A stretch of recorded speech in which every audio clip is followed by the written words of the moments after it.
Hi, my name is Remi, and I took Professor Harrison's class 2 years ago.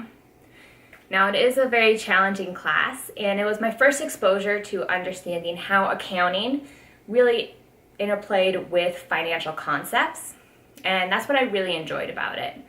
And for that reason, I added an accounting minor to complement my finance major. When preparing for the final, I definitely recommend that you all go through the workbooks. When I was preparing for the final, I went through all 3 workbooks multiple times to better remember each of the steps for each of the problems.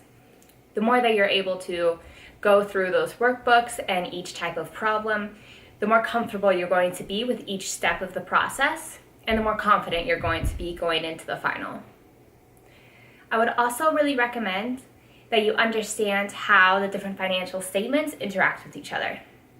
It's very important to understand if, for example, depreciation expense increases or if net income decreases, how that's going to impact not only your income statement, but how that flows through into the balance sheet, and then finally into the statement of cash flows. I also recommend for the final exam understanding why you're doing each step of the problem. It's very important to understand how a LIFO to FIFO conversion or how a capital lease versus expensing impacts a company and impacts a company's financial statements. If you're able to not only go through each step, but understand why each step is taking place and how that impacts the company, then you're going to do great on the final exam.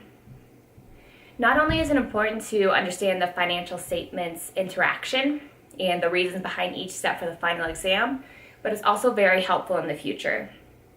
This class definitely prepared me for a lot of the more technical questions that I received in my finance interviews. Good luck, guys, and happy studying.